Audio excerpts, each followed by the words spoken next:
So my name is Pacenti. I'm an undergrad here at FSU. I study political science and gender studies, and today we're going to talk about a very expansive topic, which I like to call the future of family equality, and we're going to be talking about queer families and social change today.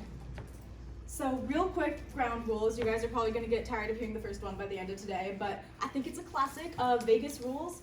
So what is said here stays here, what is learned here leaves here. So we really want to establish a safe space in this room for learning.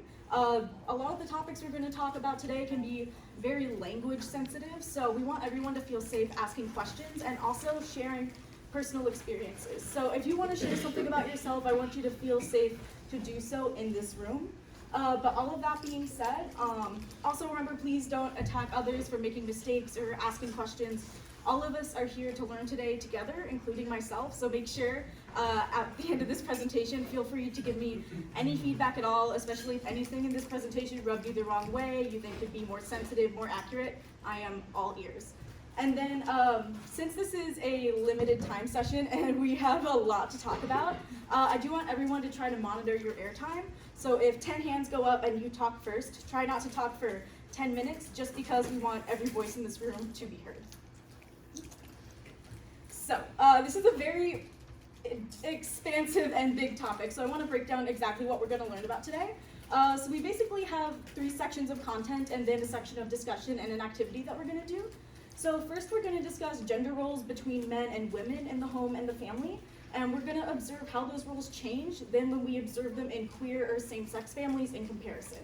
Then we're going to talk some about family starting technology and policy, specifically and how those things impact the queer family unit, especially when it comes to family building, having children.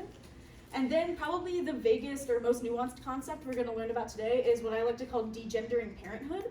And we're going to talk about the role of transgender parenthood, especially when it comes to the reproductive rights conversation. And then we're going to end today. Of course, we want to leave this room knowing what we do about these issues and how to be better people, better allies. So we're going to ask ourselves from this presentation, how do we promote equality in our own families and relationships, and how can we be an ally to families that are quote unquote unconventional?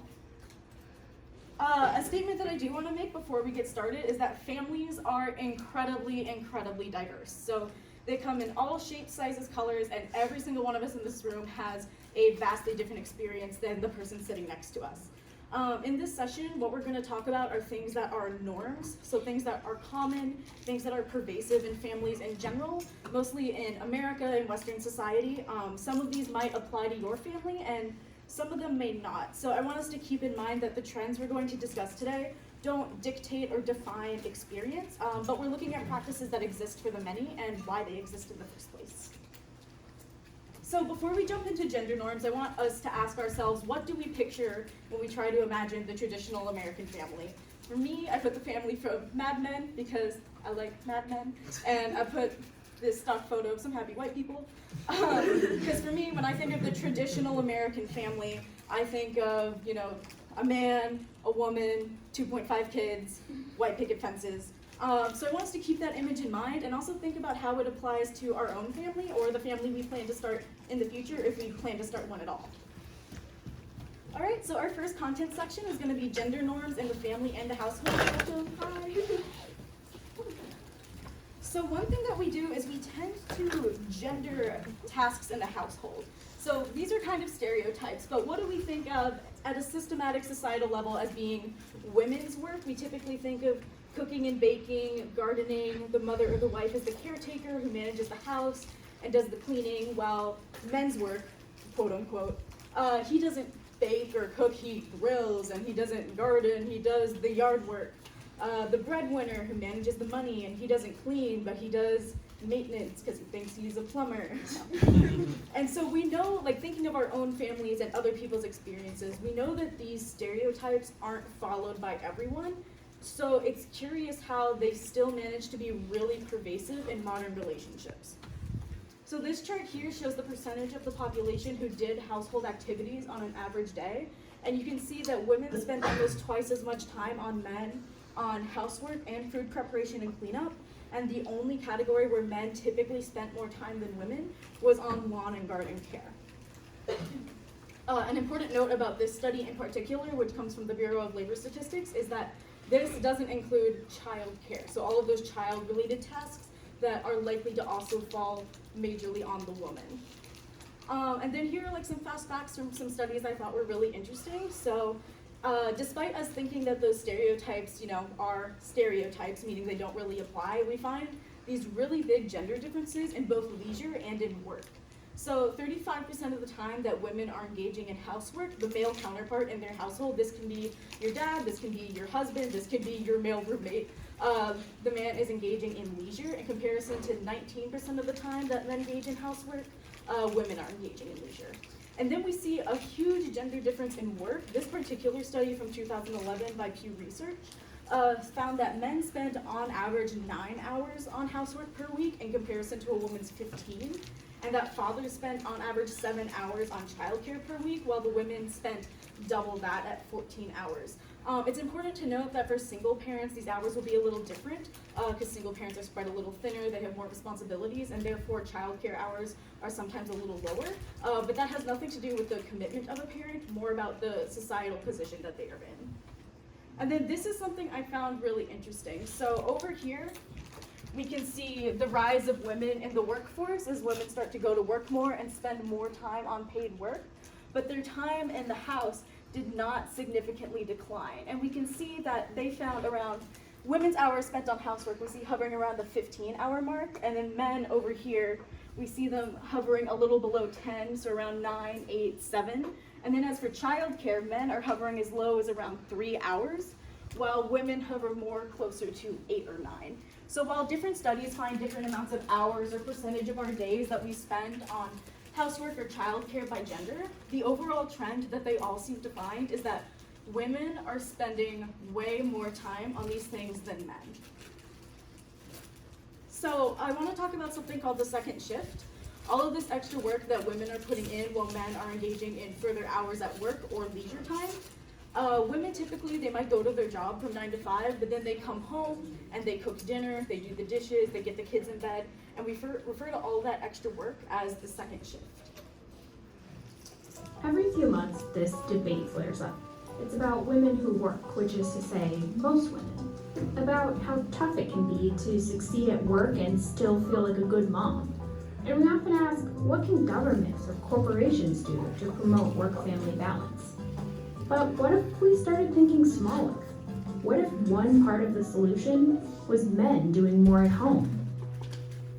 Between 1950 and 2000, the share of women in the U.S. workforce jumped from 34% to 60%. But women were still expected to do most of the work when it came to raising kids and running a house. The second shift of women working and taking care of the home was very stressful for the family. That stress is partially what led to the trope of the frazzled working mom. I don't know how she does it. People started to blame working women for the high divorce rates in the 1970s and 80s. And now, with fewer people getting married and having kids, it's still popular to pit working women against family. If you were a real feminist, you would support housewives and see them as the heroes and willing to work wasting their time. Do you all think working moms still get treated unfairly? But while the stress of the second shift may have contributed to divorce at first, things are changing. New research is showing that men and women who share responsibilities at home are happier than those in more traditional marriages. Where men become more involved in the family, they're more attractive as a partner, they are less likely to divorce, they're more likely to have children. Heterosexual couples in which men do more household chores are less likely to divorce. And the more time men spend with their children, the more satisfied both partners say they are with the relationship. Take couples who have kids but aren't married. In those relationships, men who were more involved with caring for the kids were more likely to make the transition to marriage compared with those who were less involved. So maybe someday that iconic frazzled working mom trope will go the way of the 50s housewife, a symbol of a time when women and men were trapped inside a narrow definition of what it meant to be a partner and a parent.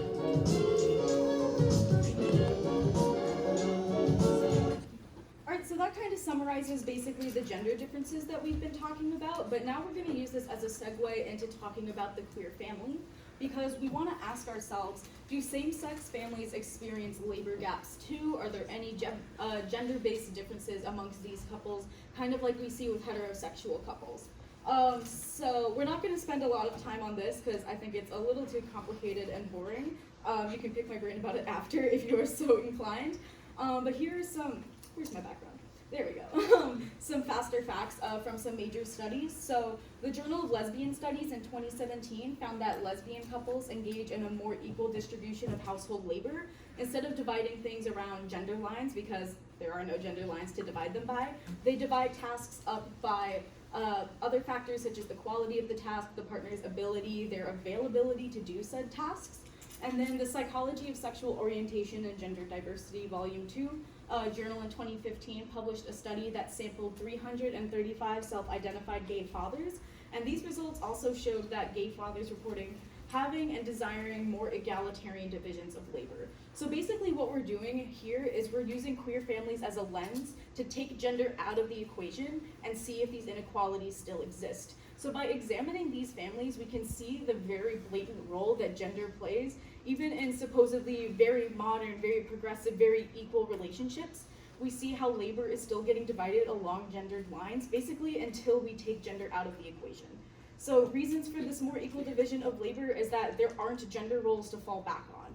Same-sex couples cannot assume their partner will inherently be responsible for certain tasks, so they have to negotiate and communicate these tasks, which ends up in a more egalitarian division of labor, with partners splitting things more 50-50 or more according to their availability or ability. There's also less of a gender pay gap between partners. There's less likely to be a large income disparity amongst a same-sex couple, which can also lead to a higher feeling of equality within the relationship. And a little history fact, before marriage equality, it was extremely financially risky for one partner to stay at home, as that person would have very few rights in the case of a death of their partner or a breakup. So from the beginning, there's been a lot of equality in same-sex relationships, but we want to use this as a lens to observe kind of how gender is still restricting our relationship dynamics.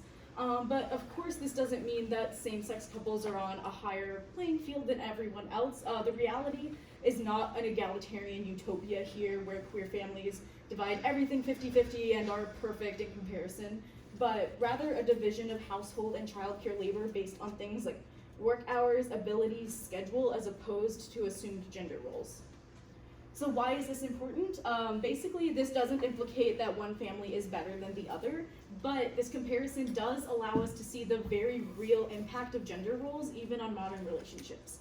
And why are same-sex and queer families more egalitarian? Because they don't have those gendered assumptions. It's all about communication and negotiation. So regardless of what relationship we're talking about, whether it be your family, your household, your roommate, your coworkers, keep in mind this role that gender plays and communicate and negotiate responsibilities. So regardless of gender, we should all strive to do those things in our relationships, not just to achieve equality, but also more happiness and satisfaction in our relationships. Do you have a question? Yes. I'm sorry for interrupting, but You're good. Can you explain what egalitarian is? Oh, of course, I'm so sorry. Yeah, if there's any words that anyone doesn't know, please ask me. So egalitarian basically means more equal. So a more egalitarian relationship is a more equal relationship. One of the leading causes of divorce amongst heterosexual couples is lacking a feeling of equality in the relationship. Drives modern women to leave their husbands a lot these days. So communication, negotiation, fellas, do your parts. And then the next thing that we're going to talk about is reproductive technology and policy, specifically regarding accessibility to queer families. So, same-sex couples usually cannot conceive biological children of their own. This leaves them with basically 3 leading options, all of which are extremely costly. So, if a couple is going to go the adoption route, for a domestic adoption, you're looking at costs as high as $50,000 on average. If you were going to get a surrogate, that can cost as much as $130,000 in comparison to the still expensive but much more affordable option, which is in vitro fertilization. Yes? What is surrogate? So a surrogate is when a woman carries a child for another couple. So let's say me and my female partner wanted to have a baby. We might pay our female friend a salary to have a baby for us with a sperm donor of our choice. So basically we can see that these are all very expensive, but in vitro fertilization is the cheapest option. It's a really big misconception that adoption is an easy choice, especially for same-sex couples, because not only are those rights frequently under attack and vary from state to state, but it is also incredibly expensive. So these create barriers when it comes to queer couples who want to start their own families. So adoption challenges, first I want to talk about international adoption. International adoption is actually a lot cheaper. This is why we see a lot of families in the US adopting from outside of the country. But when it comes to same-sex and queer couples, laws vary from country to country, so this is a much more restricted option. So this map, these green countries, is where it's a-okay if you're a same-sex couple and you want to adopt a child and you're a good fit, you can. In these blue countries, it's a little bit stricter. You definitely have to be married. You have to be a very highly qualified candidate to adopt in these countries as a same-sex couple. But I want us to notice how the US over here is in white, which means that our laws are too unknown, ambiguous, or subject to change to define. So since adoption rights for gay couples in this country are frequently under attack, international adoption is a really shaky option, even though it is much more affordable. So queer couples who pursue an open adoption through an agency are also placed lower in the hierarchy of preference than cisgender straight couples. So this means if there is a healthy baby that the agency is looking to find a home for, they are likely to rank the straight cisgender couples far above any transgender or queer identified couples. Yes? So why is adoption so expensive in the US? So adoption is extremely expensive in the US because, well, there's a variety of different. One thing is the law. You are going to need lawyers to work out custody. There's a lot of legal fees involved. Another is advertising. Couples often have to advertise to find the right child, to find the right family, and you have to pay an agency. So if you are looking to adopt through an agency, that agency needs money to run and they are going to have fees of their own. So it all racks up extremely quickly. Some of the legal fees and things like that are more circumvented through international adoption, which can make it cheaper. But again, then we see for same-sex families that they face a lot more barriers when they try to take that more affordable route. Let's see. And also, adoption rights, like I said, for same-sex couples, for queer couples, they are frequently under attack, and they can vary from state to state. As early as just 2 months ago in November, the Trump administration is seeking to roll back an Obama-era rule that classified sexual orientation and gender identity as classes that are protected from discrimination. So basically what this means is that adoption groups could turn away LGBT families. So this is why we're a white country on that map, is because even though this is supposedly a right that we have, it is extremely subject to change. And now we're going to talk about technology. So remember that methods of conceiving a child biologically are most often cheaper than surrogacy or adoption. Because think of all the costs that are associated with pregnancy itself, and now imagine all the other fees that come with paying a surrogate, or if you're adopting from a pregnant mother whose baby is going to be given to you upon birth, a lot of times you're going to be giving her financial assistance until the child arrives. So there is a lot of extra money to be spent. And increasing accessibility to family building methods increases the ability of queer couples to start families, which is really important. New technology can even the playing field when it comes to making the choice of who in the couple gets to be the biological parent, allowing both parents in a same-sex couple to contribute biologically. To some people, this doesn't matter at all. To some people, it's something super duper important. But anything that gives queer families more of the same options as heterosexual cisgender couples is a good thing. Another thing why this matters for same-sex couples in particular is when it comes to same-sex divorce cases, if only one parent is the biological parent of the child, there is a really unfortunate reality that that parent might get preference in custody. So for a lot of same-sex couples, it's really important to be a biological contributor to the child. So this is a video we're gonna watch about something called the miracle baby. Basically, a lesbian couple were both able to carry the same baby. Like it started in one mom and they moved it to the other so that both moms had a biological imprint on the child. And it's super duper interesting, so. To any mother, He weighed 8 pounds 4 ounces. there's no bigger blessing than a baby. He's our miracle baby. Baby Stetson He's pretty perfect in every way. Yeah. has 2 doting moms. We're very, very grateful for him. We just sit and stare at him. Bliss and Ashley met 6 years ago, fell in love, then came marriage, then I wanted to be pregnant for so long and so bad. I always wanted to have a child. I just didn't want to carry the child. Ashley and Bliss knew welcoming their own biological child would require a sperm donor and some creativity. Obviously, us being two women, we were like, how can we make this happen? We felt like, there has to be a way. Turns out there is a way for both women to carry the same baby. And it looks like this. Fertility specialists Kathy Duty and husband Kevin at Care Fertility in Bedford would be the first to try reciprocal in vitro fertilization, using radical technology to give Bliss and Ashley a shot at motherhood. How did that come about? Me. Yeah? Yeah. You had this idea. Right, we were just talking one night at home, and I said, I think we could use it for a same-sex couple. And Kevin said, I think you're right. I think we could. Here's how. The process starts like traditional IVF. Bliss went through the stimulation of her ovaries and the egg harvest. Instead of placing the sperm and Bliss's eggs into incubators in a lab, which is called reciprocal IVF and has been carried out for same-sex couples for years, they go into the chamber of this device immediately after egg retrieval. It's called an InvoCell. The device placed into Bliss's body for 5 days, where early embryo development begins. She got the embryo off to an early start. The eggs fertilized in her body, and when they returned 5 days later, we removed the device and froze the embryos. Next, it's Ashley's turn. Almost like passing the baton, like it's a relay race. Doctors evaluated Ashley's uterus, gave her estrogen, then progesterone, waited for the right time, and transferred her wife's embryos to her body. And would you believe they got pregnant on the first try? She got to carry him for 5 days and was a big part of the fertilization, and then I carried him for 9 months. So that made it really special for the both of us that we both were involved, and she got to be a part of it, and I got to be a part of it. What do you say to people who will inevitably say, you're playing with science, this is not how God intended for things to happen, and this is wrong? Well, I would respectfully disagree with someone. I think that family, children, a loving relationship is exactly everything that was meant to be in our world. It was everything that I hoped it would be. Stetson is a happy, healthy 5-month-old.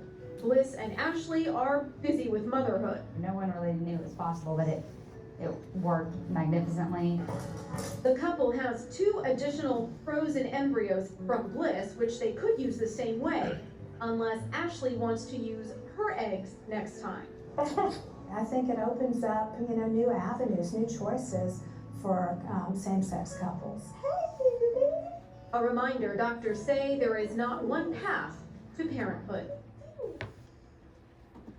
So I really like that ending line that there is not one path to parenthood. Kind of what we're going to get into next is that there are a million ways to build a family, to be a family. But we can see a lot of, because of some of the legal restrictions, the social restrictions for same-sex couples, that family building technology is a really important thing for the community. And then just some other little fun facts about recent events in reproductive technology. My personal favorite, bone marrow babies. So scientists have succeeded in building a primitive sperm cell from a woman's bone marrow. So if you have a lesbian couple that wants to have a child of their own, one of them can give a sample of their bone marrow, which is super painful, and they can build a sperm cell out of that bone marrow and then implant it into the other female partner's egg, and then you have a baby with 2 biological mothers. And that is super cool, and again, because of those implications in who could get custody, who couldn't, because of the role of biology in parenthood, which is a really antiquated concept, but it is a worry for a lot of same-sex couples. Things like this are really appealing to a lot of queer families. Yes? What's the probability of the partner getting pregnant, carrying the baby? So it depends on the individual. People have different abilities and rates of fertility. So if you are someone who is super fertile, you are probably going to get pregnant in the first couple of tries. Another thing is that a lot of people will go on fertility drugs prior to the fertilization to make sure that your body is ready and that you are basically primed to accept that insemination. So it depends on the person, and that is a lot of what doctors will work individually with their patients on, is getting their body ready for the baby. And because this is still an expensive process, you don't want it to not take. It can usually take a couple of rounds, but yeah, it depends on the person, and depending on your rate of fertility, the doctors will help your body prepare for it. It's really interesting. Also, in 2016, the first 3-parent baby was born in 2016. So basically, the mother that wanted to carry the child had a gene for a fatal disease, and they did not want to pass that on to the baby. So they took the nucleus from the mother's egg, and they inserted it into a donor egg, and then fertilized it with the father's sperm to prevent that gene from being passed to the baby. And this child has 3 biological parents. So I just thought that was super neat. And again, why is this important? Accessibility to biological parenthood can open more affordable doors for same-sex couples, and the role in biology and parenthood can play a role in parental rights, kind of like what we talked about. Opening more possibilities to same-sex partners having biological children can have implications for custody rights and the rights of unmarried queer couples with children. That's a really big one. A lot of couples these days choose not to marry, they choose to cohabitate instead. So if you have a child and you're not married and you break up, you might have no rights to that child if you do not have a biological role in their life. Same-sex couples no longer having to face the sometimes difficult choice of only one partner being able to play that biological role in the conception of a child. Allowing 2 parents to contribute biologically is also really important in getting rid of that sometimes really hard choice to make for couples. And then this is the last content section that we're going to have before we move into our activity and our discussion. This is also one of the more complicated, a little more nuanced parts of the presentation. So if you have questions, or if I'm using words and you don't know what they mean, please don't hesitate to stop and ask. If you don't know what language to use to address a subject, again, please do not hesitate to raise your hand. So we think of parenthood as typically a gendered process. We think of a husband and a wife, and when they have kids, they become a mother and a father. Reproduction and pregnancy are most often viewed from a really heteronormative perspective. This has a lot of implications for transgender parents and queer families in general. So I especially want to talk about the role of this gendered nature of parenthood when it comes to the reproductive rights conversation. So the movement for reproductive rights focuses on things like abortion access, Planned Parenthood protection, contraception access, comprehensive sex education, and these are all really good things, but we wanted to talk today kind of about who is getting left out of the conversation. So some issues with this movement that we're going to talk about is an overemphasis on female biology, an overemphasis on motherhood, and labeling reproductive rights as exclusively a women's issue, when really reproductive rights are an everyone issue, but also it is especially a trans issue, because access to this healthcare is extremely vital, and we're going to talk about the role that plays in queer family building. So here are some examples of what I was talking about with issues, and again, this slide isn't about like attacking these women or being the right feminist, the wrong feminist, the right protester, the wrong protester, but we're here to dive deep and to problematize. So this picture over here is the pussy hats, which was something that is really popular at a lot of pro-choice demonstrations. It gained popularity during the start of the Women's March. And if you go to pro-choice events or anything having to do with abortion accessibility, you'll often see signs like this one, which say things like, hands off my uterus. And, you know, it's not about attacking women who do find empowerment in their bodies, but when this is the image that we create, again, who are we leaving out of the conversation? And how can we make this conversation not just more inclusive, but also more accurate to the reality of what people need this healthcare, which is everyone, but again, especially the trans community. So again, like some quick facts about why reproductive rights, pregnancy, healthcare access affect everyone, but the trans community is often left out of this discussion. So 24% of testosterone using transgender men in 2014 experienced an accidental pregnancy. So this is one of the concepts that people who are a little more adverse to this subject tend to roll their eyes at, but it's really important to understand that men can and do get pregnant because transgender men are men. So we see that this is a population that is vulnerable to this type of issue, so how can we leave them out of the conversation when we're talking about things like abortion access and protecting Planned Parenthood?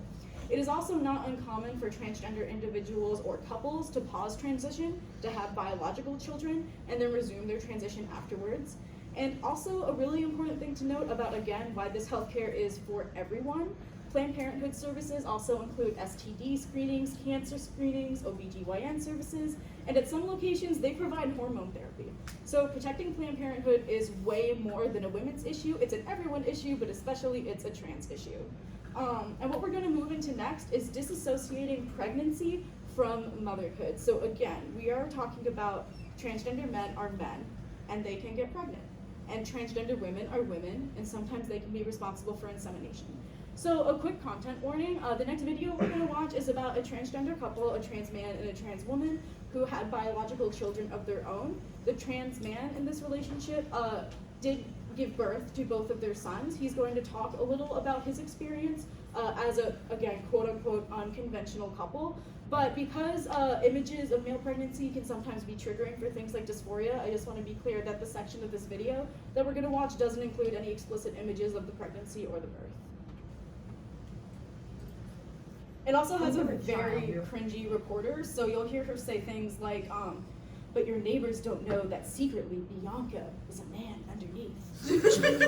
Whoops. And so we're going to definitely problematize that language. And, oh yeah. And so even her just saying that to this couple, we're going to see how they're treated. So they're a very normal, typical family, but they're going to treat them as like a modern family with a twist. Walk outside because people would see a pregnant man. I didn't want to leave the house. Nick delivered both boys by cesarean section. They moved to this quiet neighborhood in Louisville, Kentucky. And as we followed this modern family to the toy store, Shark? Yeah. and to the aquarium, No, we're gonna leave that alone, okay? we wondered what happens when these lively toddlers grow older and start asking questions. What are you going to tell these two beautiful boys one day about who mommy and daddy are? I don't know when or how or... Gradually and in ways that they can understand. I mean, eventually the questions will come about. School is calling us and saying, your child said that his mommy has a penis and things like that. Better have an answer ready for that one. Every child loves to hear the story of how they were born. And Kai and Pax have a big twist to their story. They came out of daddy's body. We're telling them the truth, and I think that's the most important thing, and in a way that they can understand. Okay, you push. Nick and Bianca have a lot of faith and hope that their children will understand, and that their neighbors and school friends will see this family and them as human beings, nothing more and nothing less. I would like to think that society as a whole, by the time Kai is in 3rd and 4th grade, will have changed. I mean, it's changed from 15 years ago. Why shouldn't it change in the next 3 to 4 years? How many people here know that while you look like a man and a woman, underneath right now, you are still a man and a woman? Currently, the people that we work with after this is... I was gonna say, with the caveat, this is about to be on national television. I mean, are you a little worried that when people see you on 2020 that there's gonna be a reaction to this? Not concerned. People have opinions. Alright, come this way. Good job. Basically, what you want America to know is that you are... No different than anybody else. Well, We're yes. different, but, we do the same things everybody else does. We're the same kind of thing everybody else is.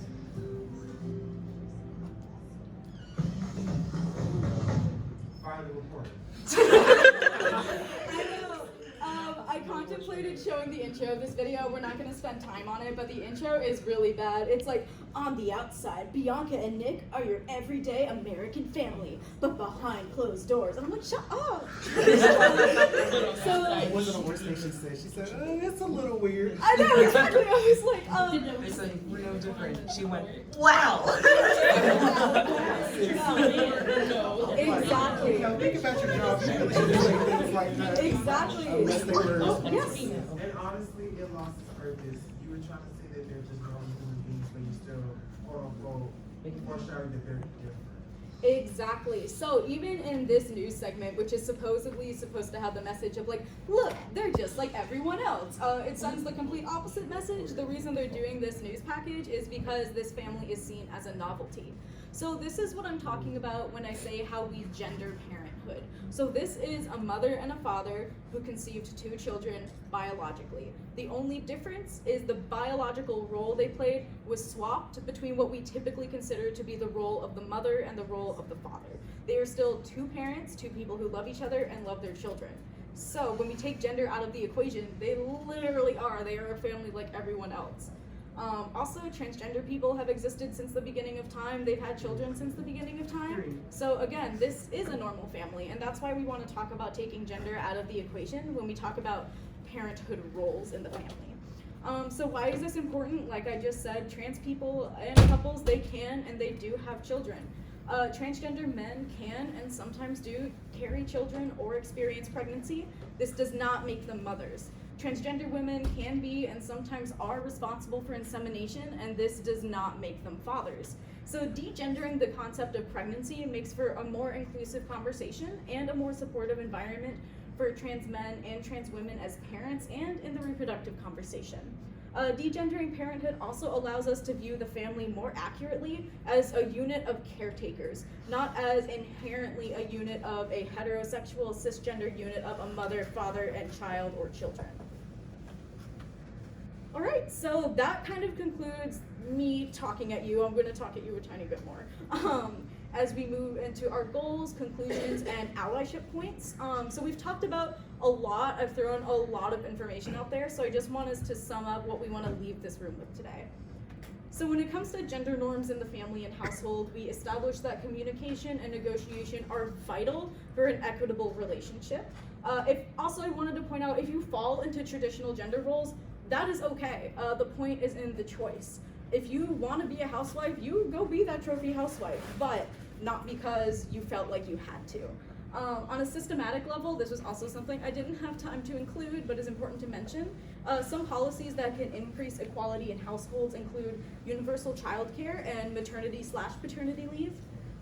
Another thing that is super important for this presentation that I want to make very clear is that not every single one of us is going to start families one day, and that might be a choice, that might be by circumstance, and all of that is okay. So whether it is your family, romantic, friendship, roommate, even workplace relationships, we can all be mindful of the role that gender plays in our labor division when it comes to relationships. For reproductive technology and policy, we want to remember there are dozens of ways to make a family, and none of them are inherently better than the other. Same-sex and queer couples face additional difficulties in the family building process. A lot of the technology we talked about is super relevant and helpful also to straight couples who struggle with infertility, but we want to remember that in addition to that, there are extra barriers that same-sex and queer couples have to face when they try to use this same technology. Allyship really constitutes supporting adoption rights for same-sex couples and the validity of all family building methods, whether they're biological or not. And let's also remember that advances in technology can assist, like I said, not just couples that struggle with infertility, but queer couples as well. So this research and technology is really important. When it comes to degendering parenthood, we want to think of the family as caregivers and a child or children. A male-identified caretaker that the children call dad is the father, even if he carried the children. A female-identified caretaker that the children call mom is a mother, even if she didn't carry the children herself. Transgender parents face a great deal of discrimination and hardship, so as allies, it's really important to support them. And reproductive rights is a conversation that we want to make sure includes everyone. So when discussing these issues, don't forget how expansive the topic is, and let's also keep in mind how it especially affects the transgender community. Okay, we're going to do a little activity. Oh, you have a question? Yes. Okay. Speak to me while I unwrap these index cards. So, you talked about like same-sex adoption